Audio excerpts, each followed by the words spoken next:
Hello everyone, welcome to my YouTube channel. आज हम पढ़ेंगे pedagogy of physical science B Ed second semester का। और पहले एमसीक्यूज़ देखेंगे। अगर आपको कोई कंटेंट पे, कोई टॉपिक पे डाउट है तो आप बताइएगा, उस पर आपको जो है एक छोटी सी वीडियो डाल के समझा देंगे। क्योंकि अगर इसमें समझाएंगे तो बहुत ज़्यादा लंबी वीडियो बन जाएगी, तो एमसीक्यू का कोई मतलब नहीं रह जाएगा। ठीक है, तो ये वीडियोस सिर्फ आपके एमसीक्यू क्वेश्चन है कि ज़्यादा से ज़्यादा आप एमसीक्यू सॉल्व कर पाए ताकि। ओके, चलिए स्टार्ट करते हैं वीडियो। पहला जो है हम सिलेबस देख लेते हैं। सिलेबस क्या है? तो सिलेबस में आप देख रहे हैं meaning, AIIMS and objectives of teaching physical science. ये आपकी यूनिट 1 है। 4 यूनिट में आपका डिवाइड है फिजिकल साइंस पेडागोजी। तो पहला है आपका meaning, AIIMS and objectives of teaching physical science. Meaning क्या है, कहाँ से लिया गया है, नेचर आपका फिजिकल साइंस का, को रिलेशन विद अदर सब्जेक्ट, जैसे केमिस्ट्री के साथ क्या मतलब अदर सब्जेक्ट के साथ क्या को रिलेशन है फिजिकल केमिस्ट्री का। Okay, aims and objectives of teaching physical science at secondary level. क्या एम्स हैं, क्या ऑब्जेक्टिव्स हैं। ब्लूम्स टेक्सोनॉमी के बारे में है। Revised Bloom's taxonomy of educational objective. देखिए, इस पर हम एक अलग से वीडियो बना देंगे। ये काफ़ी इम्पॉर्टेंट इसका टॉपिक है यूनिट का। फिर है राइटिंग इंस्ट्रक्शनल ऑब्जेक्टिव्स इन बिहेवियरल टर्म। देखिए, आपको कोई सब्जेक्टिव पेपर नहीं देना है, आपको लॉन्ग आंसर, शॉर्ट आंसर नहीं लिखना है, तो मीडियम की कोई बात ही नहीं है कि इंग्लिश में या हिंदी में। आप इंग्लिश में थोड़े से टर्म्स आपको इजी पड़ेंगे, तो आप जो है ज़्यादा से ज़्यादा कवर करिए कि इंग्लिश में आप टर्म्स याद कर लीजिए, सीख लीजिए, तो उसमें थोड़ा सा गेस करना ज़्यादा ईजी होता है। हिंदी में आपको वर्ड्स बहुत मुश्किल लगेंगे और एक जैसे लगेंगे। ठीक है, आइडेंटिफाई करना थोड़ा से मुश्किल हो जाता है इन कंपैरिजन टू इंग्लिश। ठीक, चलिए हम स्टार्ट करते हैं। तो पहला जो क्वेश्चन है वो ये है कि the continuous and comprehensive evaluation in science means. तो कंटिन्यूस और कॉम्प्रिहेंसिव इवैल्यूएशन मतलब, कॉम्प्रिहेंसिव मतलब कि कोई भी चीज़ है आपका कंप्लीटली, लेकिन ब्रॉडर एस्पेक्ट में आपने काफ़ी डीप पढ़ा हो और काफ़ी पूरा सिलेबस आपने क्या करा हो, कंप्लीट कर लिया हो। ठीक है, कंटिन्यूस मतलब सतत। फिर उसके बाद होता है तो continuous and comprehensive in science means. तो पहला ऑप्शन आपका summative and formative assessment, more frequent test and examination, routine activities and exercise to assess learning, evaluation of all aspect of science। तो क्या है, रूटीन एक्टिविटीज़ होनी चाहिए, exercise होनी चाहिए, ताकि हम क्या कर सकें, ज़्यादा से ज़्यादा लर्न कर सकें। तो option C is correct. Okay, summative and formative जो असेसमेंट होता है उसके बीच में कुछ डिफरेंसेस होते हैं, जिससे आइडेंटिफाई किया जाता है कि असेसमेंट कैसा होगा, आपका समेटिव होगा कि फॉर्मेटिव होगा। इस पर हम एक छोटी सी वीडियो बना देंगे। फिर है which one among the following is not a desirable aim. देखिए, नॉट वाले जो क्वेश्चन हो उसमें आप एक सर्कल बना लीजिए, इसमें थोड़ा सा गलत होने के ज़्यादा चांसेस हो जाते हैं। Is not a desirable aim of science education at upper primary level. पहला है to know the facts and principle of science and its application, to gain the knowledge available through memorising the content and process of science. देखिए, जो memory वाला, rote learning, ये जो learning वाले base होते हैं, रटन विद्या, याद करना, रटन करना, इन सब में अगर आपका आए तो ये एम नहीं हो सकता कभी भी। तो B is the correct answer, क्योंकि यहाँ पे क्या आ गया, मेमोराइजिंग द कंटेंट। ठीक है, पहला है आपको to know the facts and principle. जी बिल्कुल सही है, फैक्ट्स और प्रिंसिपल साइंस के जो है वो पता होना चाहिए। To imbibe the values of honesty, integrity and cooperation. जी हाँ। To nurture the natural curiosity, aesthetic sense, creativity, science and technology. जब तक कि आपका जो है क्यूरोसिटी नहीं होगी साइंस एंड टेक्नोलॉजी में, ठीक है, क्रिएटिविटी नहीं होगी, तो कोई मतलब नहीं है। तो memorising the content, rote learning या रटन विद्या हिंदी में लिख कर आए तो वो क्या हो जाएगा, not a desirable aim. Next है आपका which of the following can be defined as the ability to raise many questions out of curiosity. Number 1 है क्रिटिकल थिंकिंग, इन्हेंसमेंट, ओरिजिनलिटी या फिर इंक्वायरी। ठीक, तो ability to raise many questions, तो कैसे हम कर सकते हैं क्वेश्चंस, तो इंक्वायरी करके। ओके, नेक्स्ट है आपका the first step of the scientific method is. तो साइंटिफिक मेथड में फर्स्ट स्टेप क्या होता है, पहला है आपका ऑप्शन है forming a hypothesis, making an observation, conducting an experiment, predicting the result of the experiment. जी नहीं, पहले हम क्या करेंगे, ऑब्जर्व करेंगे ना चीज़ को, तो पहला जो करेक्ट आंसर इज ऑप्शन वो बी, मेकिंग एन ऑब्जर्वेशन। फिर है science parks are places meant for. Science parks जो प्लेसेस होते हैं वो किस लिए होते हैं, पहला है आपका scientific research, leisure activities, interactive exhibits या फिर बोथ बी एंड सी। देखिए वहाँ पे साइंस पार्क जो होते हैं वो फ़न के लिए भी होता है, तो लेजर एक्टिविटीज़ मतलब फ़न के लिए जो एक्टिविटीज़ होती हैं बच्चे खेल कर सीखते हैं। फिर इंटरैक्टिव एग्जिबिट, वहाँ पे बच्चे इंटरैक्ट होते हैं बहुत सारी टेक्नोलॉजी से, बहुत सारी चीज़ें जो है फ़न वे में इंटरैक्ट होकर सीख लेते हैं। रिसर्च कोई नहीं करता है, तो ठीक है, तो both B and C is the correct answer. Assessment as learning in science means, देखिए 3 तरीके के assessment, as learning, for learning, of learning, तीनों में हम आपको एक डिफ्रेंशिएट बता देंगे कि कैसे पहचाना जाता है ऑफ है, फॉर है, एज है। तो अगर वो आपको समझ में आ जाएगा तो फिर आपको कोई दिक्कत नहीं होगी।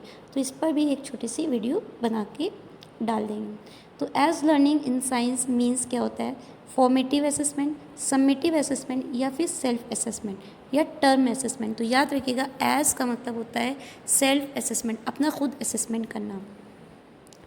विच of the following tool is for learner centred assessment, तो ये आपको 4 ऑप्शन दिए गए हैं, इनमें से कौन सा जो टूल है वो लर्नर सेंटर्ड असेसमेंट है, मतलब चाइल्ड सेंटर्ड असेसमेंट है। Portfolio, concept making, paper pencil test, journal writing. तो अब इसमें आपको ऑप्शन दिए हुए हैं C only, A B and D, A and C only, B C D. तो याद रखिएगा A B and D, portfolio, concept mapping, journal writing. Okay, next है आपका question, why should co curricular activities be organised in the school. तो ये जो को curricular activities होती हैं ये क्यों ऑर्गेनाइज करी जाती है? देखिए इसमें भी आपको 2 चीज़ मिलेंगी, को करिकुलर, एक्स्ट्रा करिकुलर, दोनों में थोड़ा सा डिफरेंस होता है, तो वो भी हम आपको बता देंगे। तो ज़्यादा से ज़्यादा आप चैनल को सब्सक्राइब करिए, वीडियो को लाइक करिए और ज़्यादा से ज़्यादा शेयर करिए, क्योंकि जितने लोग वीडियो देखेंगे उतने ही जो है हम और जो है आपको वीडियोस अवेलेबल करा पाएंगे। चलिए देखते हैं, why should co curricular activities be organised in the school. तो जो आपके ऑप्शंस हैं वो हैं, it help institutions to get fame, फिर है it help in the overall development of child, it is important for those student who do not take part in such, it help justification of the fee collection. जी नहीं, fame पाने के लिए तो कोई activities नहीं कराता है, फ़ी कलेक्शन के लिए भी एक्टिविटीज़ नहीं होती हैं, जो पार्टिसिपेट नहीं करते, इंटरेस्ट नहीं होता उनको भी नहीं। It is help in the overall development of the child, इसीलिए एक्स्ट्रा करिकुलर एक्टिविटीज़ क्या होती हैं स्कूल में ऑर्गेनाइज कराई जाती हैं। फिर है laboratory experiment in science will be classified as audio aid, visual aid, activity aid या फिर ऑडियो विजुअल एड। लैब में जो हम एक्सपेरिमेंट करते हैं तो वो कैसा है? एक्टिविटी बेस्ड होता है, तो आपकी एक्टिविटी एड हो गया। ठीक है, जो सुनेगा सिर्फ ऑडियो, जैसे रेडियो है आपका, विजुअल एड है जो सिर्फ आपको देख सकते हैं बस, ऑडियो विजुअल एड है जो आप देख भी सकते हैं, सुन भी सकते हैं, जैसे टेलीविज़न है। ठीक है, फिर है next, the subject matter of science enables one two develop dash skills. तो कौन सी डेवलप करने में हेल्प करती है स्किल? पहला है आपका analysing, problem solving, understanding, evaluating. तो जो साइंस है वो आपका जो है प्रॉब्लम सॉल्विंग स्किल को डेवलप करने में हेल्प करती है। ठीक है, तो ऑप्शन बी। इसको दूसरी तरीके से भी पूछा जा सकता है, तो आप ये याद रखिएगा साइंस में अगर कोई डेवलप करेगा स्किल तो प्रॉब्लम सॉल्विंग स्किल्स है। According to the NCF 2005, good science education is true to life. What does this mean? Good science education is true to life का क्या मतलब है? ठीक है, तो पहला है science should prepare the child to the world of work, science should be able to engage the child meaningfully, science should enable the child in the learning the process of acquiring scientific knowledge, science should help in living easy life। जी नहीं, good science education is true to life का मतलब है should prepare the child to the world of work. ठीक है, तो work की दुनिया में बच्चे को क्या करना है? प्रिपेयर करता है साइंस। नेक्स्ट है, which of these is not a part of the interactive stage of pedagogical analysis. Option आपका giving feedback, deciding approaches of stimulus presentation, deciding on expected learners response या फिर है determining tools for achievement of learning outcomes। तो not a part of interactive stage है। ठीक है, याद रखिएगा नॉट क्वेश्चन में पूछा गया है, तो correct option is D, determining tools for the achievement of learning outcomes. Next है विच वन ऑफ द, देखिए पेडागोजी में क्या होता है, आपको अपना थोड़ा से हर चीज़ को आप याद मेमोराइज़ नहीं कर सकते, याद करी हुई चीज़ें नहीं कर सकते। यहाँ पे आपको 4 ऑप्शन दिए होंगे, उस ऑप्शन में आपको कौन सा अप्रोप्रिएट लग रहा है वो आंसर होगा। ठीक है। तो इसमें आप जितने ज़्यादा MCQ सॉल्व करेंगे उतना ही आपका क्या होगा, ब्रेन में चीज़ें सेट हो जाएंगी, तो आपको ऑप्शन पहचानने में क्या होंगी, ईजी होंगी। ओके, तो पहला है, नेक्स्ट क्वेश्चन पे चलते हैं। विच one of the following is not true for of the nature of science? Science is always tentative, promotes skepticism, is a process of constructing knowledge, science is static in nature। अब देखिए जो नीचे option दिए वो serial wise नहीं दिए, ऐसे में ध्यान रखिएगा। ए का दिया डी, बी सी ए, तो नॉट ट्रू है, कौन नहीं है नेचर ऑफ साइंस के लिए, तो याद रखिएगा option number D, static in nature. Static नहीं है, ठीक है, मतलब एक ही जैसा नहीं है। Which one of this following statement is not correct? कौन सा करेक्ट नहीं है? पहला है आपका, aims are directive in the educational programme. Second है, aims could not be achieved only by school programme. Second है, objective can achieve by school programmes. D है, aims and objective is same. नहीं, aims and objectives are not same. अगर आप कहिएगा तो जो है जो भी आपको लगे वो आप जो है कमेंट बॉक्स में कमेंट कर दीजिएगा। तो एम्स और ऑब्जेक्टिव्स भी आपको एक शॉर्ट में बता देंगे, क्या एम्स हैं, क्या ऑब्जेक्टिव्स हैं, क्या नेचर है, कौन कौन से वर्ड टर्म अगर आए तो आप आइडेंटिफाई कर सकें फॉर करेक्ट आंसर। फिर नेक्स्ट क्वेश्चन है,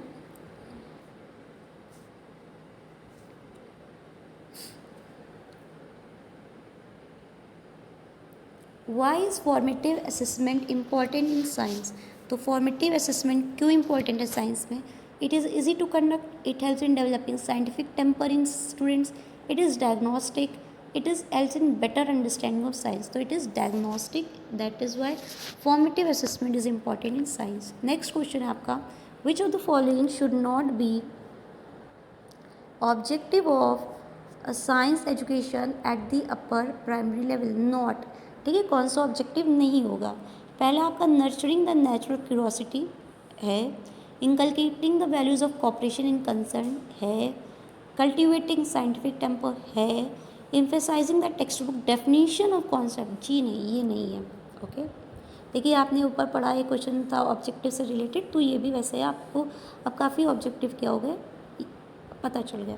फिर नेक्स्ट है, which one of the following statement about scientific knowledge would you not agree with? Okay, not mean about scientific knowledge would you not agree with?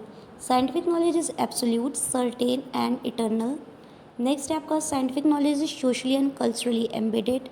तीसरा है आपका, scientific knowledge is theory laden. चौथा है आपका, development of scientific knowledge involve imagination and creativity. तो जो आपका scientific knowledge in 4 sentences में कौन से में आप एग्री नहीं करेंगे, तो option number A, scientific knowledge is absolute, certain and eternal. Next है आपका, which of the following validities of a good science education curriculum is satisfied by activity and experiment? Cognitive, historical, environmental, process. तो कौन सा होगा, तो process is correct answer, option number D. Next है, which one of the following statement best describes the nature of science? यहाँ पे nature of science के बारे में बात की है। तो पहला ऑप्शन है, totally objective in the work. No. Is the only guide for conducting research? Only guide नहीं। Science is a system of belief? No. Science is social in nature? Yes, option D is correct, science is social in nature. Science में believe तो कर ही नहीं सकते, क्योंकि वहाँ पे क्या होता है, आपको जो भी प्रूफ करना है वो आप थ्रू एन एक्सपेरिमेंट या कोई प्रूफ के साथ ही अपनी बात को सिद्ध कर सकते हैं। नेक्स्ट है, which one of the following approach to teaching science in the classroom is completely teacher centred? पहला है आपका, hands on experiment approach, inquiry approach, expository transmission approach, discovery approach. तो इसमें से कौन सा जो है टीचर सेंटर्ड है, तो कौन सा है आपका, एक्सपोजिटरी ट्रांसमिशन अप्रोच। नेक्स्ट है आपका, the method for the acquisition of teaching skill is inquiry learning, team teaching, discovery learning, micro teaching. तो याद रखिएगा option D, that is micro teaching. Next है आपका, gesture is a sub skill of introduction skill, questioning skill, skill of stimulus variation या फिर set induction. तो gesture आपका कैसा है, सब स्किल है, तो सब स्किल आपका skill of stimulus variation, option C is correct. Next है आपका, techniques and procedure adopted by teachers to make their teaching effective. तो टेक्निक्स एंड प्रोसीजर जो अडॉप्ट करते हैं बाय टीचर्स, ठीक है, ताकि वो अपनी टीचिंग को इफेक्टिव बना सकें। Learning skill, teaching skill, communicating skill, observing skill. तो बाय टीचिंग स्किल्स, अच्छे से अच्छे टीचिंग स्किल्स को जो है टीचर अपने जब पढ़ाते तो यूज़ करते ताकि जो है बच्चों को ज़्यादा से ज़्यादा समझ में आए और उनकी टीचिंग क्या हो सके, इफ़ेक्टिव हो सके। नेक्स्ट है आपका the major theorist of concept attainment model is, तो Jerome S Bruner, Hilda Taba, David Ausubel, Richard Suchman. तो याद रखिएगा Bruner, option number A is correct. Next question and next है which domain of Bloom's taxonomy is related to changes in interest and values, cognitive, psychomotor, affective, process domain. तो कौन सी interest and values के साथ change होती है, तो affective domain. Next है आपका which is newly added objective in revised Bloom's taxonomy, and the options are understanding, analysing, creating, evaluating. तो याद रखिएगा creating. Okay, the next question is the 5-domain taxonomy of instructional objective was proposed by Anderson and Krathwohl, McCormack and Yeager, Jerome S. Brunner, Benjamin S. Bloom। तो याद रखिएगा instructional objective जो 5-डोमेन taxonomy दी गई है, instructional objective की किसने propose की थी, तो McCormack and Yager, option B is correct. ये कुछ आपके स्टैटिक क्वेश्चन है जिसको आपको थोड़ा सा दिमाग में रखना होगा। How many objectives of teaching are included in the original NCERT classification 5, 6, 7 and 3। तो 7 objectives of teaching are included in the original NCERT classification। Next है आपका which domain of Bloom's taxonomy is related to the objective such as receiving, responding, valuing etcetera. तो affective, psychomotor, cognitive, process domain. तो याद रखिएगा responding, receiving, value किस में आएगा, तो आपका आएगा अफेक्टिव डोमेन में। किस में आएगा आपका अफेक्टिव डोमेन में।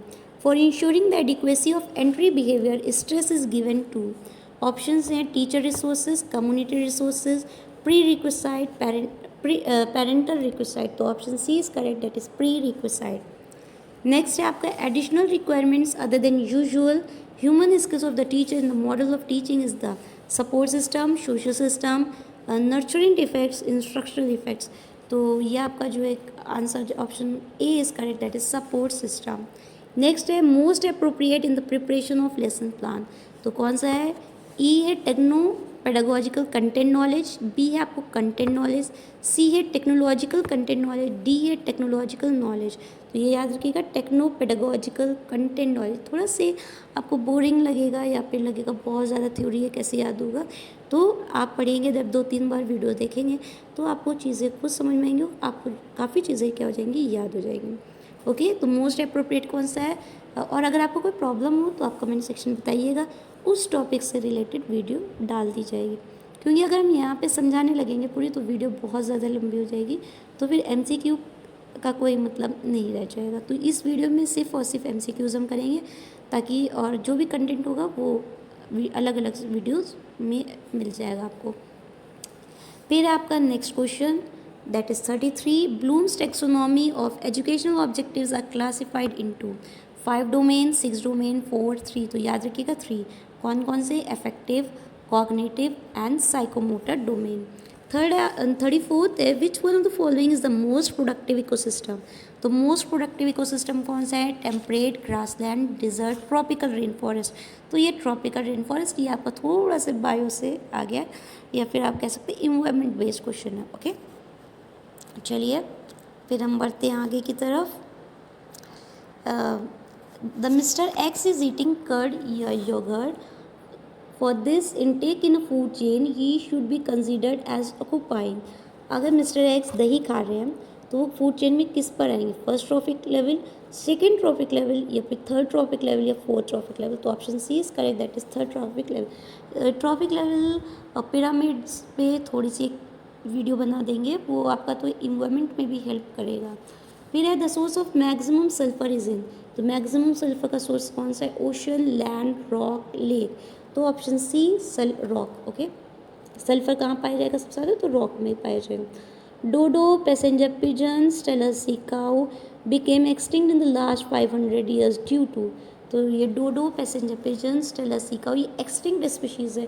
तो ये क्यों एक्सटिंक्ट हुई थी, हैबिटेट डिस्ट्रक्शन की वजह से, ओवर एक्सप्लॉयटेशन की वजह से, पॉल्यूशन की वजह से, या बर्ड फ्लू वायरस की वजह से। तो याद रखिएगा ओवर एक्सप्लॉयटेशन की वजह से ये एक्सटिंक्ट हो गए थे।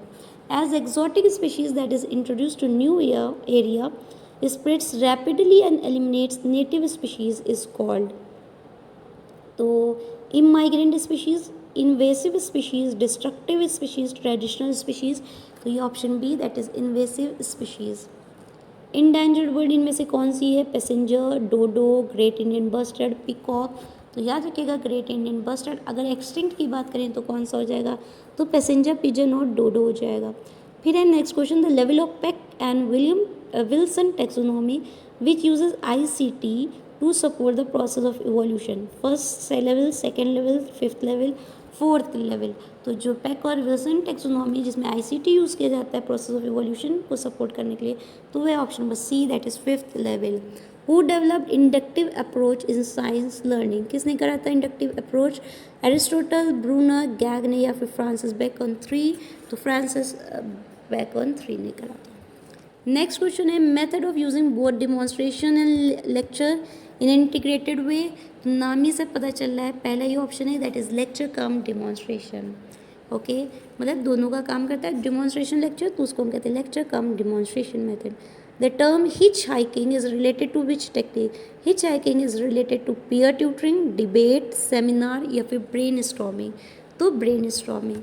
नेक्स्ट है आपका the stage in problem solving that includes the preparation of suitable hypothesis for investigation.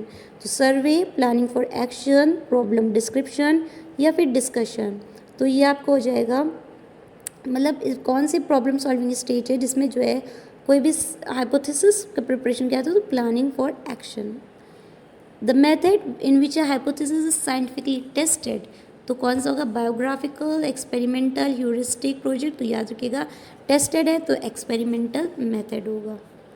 फिर आपका respiratory rhythm centre is present in, कहाँ पे प्रेजेंट होता है? सेरिब्रम, सेरिबेलम, हाइपोथैलेमस या फिर मेडुला ऑब्लेंटा। तो रेस्पिरेटरी रिदम सेंटर आपका होता है मेडुला ऑब्लेंटा। ये कुछ क्वेश्चंस बायो EVS से रिलेटेड है, तो चलिए देख लिए, कोई दिक्कत नहीं है, इससे आपके लिए भी हेल्पफुल रहेंगे।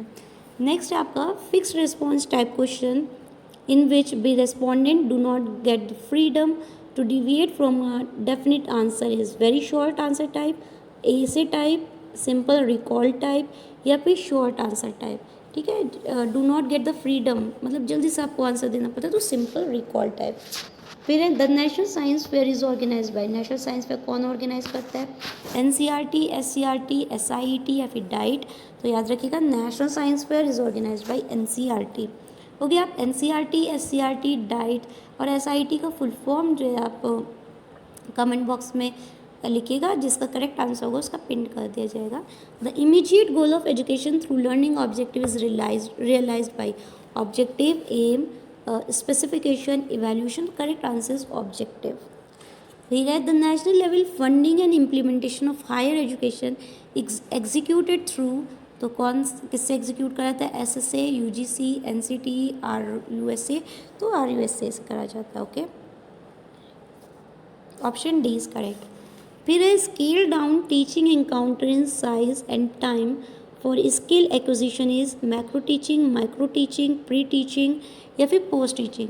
तो size and time for skill acquisition is micro teaching. Option B is correct. Next है आपका repeating the learner's answer by the teacher is a sub skill of non verbal reinforcement, blackboard skill, introduction skill या फिर verbal reinforcement? तो verbal reinforcement, बोलने से है तो verbal.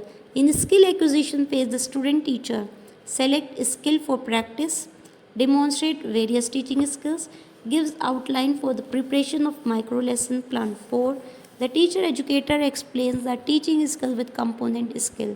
तो option A the skill acquisition phase, तो student teacher क्या करते, खुद सेलेक्ट करते skill for practice. The plan of action for one academic year is unit plan, year plan, lesson plan, monthly plan? तो 1 ईयर ही कहा गया है, तो ये option B is correct, that is the year plan. Okay, ठीक है, तो ये आपका जो है 54 क्वेश्चंस हो गए हैं। अब नेक्स्ट वीडियो आपको आएगी MCQ बेस्ड, वो भी कुछ 54 या 60 क्वेश्चंस की होगी। तो इस तरीके से आपका यूनिट 1 कंप्लीट हो जाएगा MCQ बेस्ड क्वेश्चंस। फिर उसके बाद जो भी आपको टॉपिक लगे कि नहीं आ रहा है समझ में या आपको एक वीडियो उसको चाहिए तो आप कमेंट बॉक्स में कमेंट कर सकते हैं। बस आपको क्या करना है, चैनल को सब्सक्राइब करना है। वीडियो पसंद आ रही है तो लाइक करिए और ज़्यादा से ज़्यादा शेयर करिए ताकि ज़्यादा लोगों को बेनिफिट मिल सके। Thank you for watching.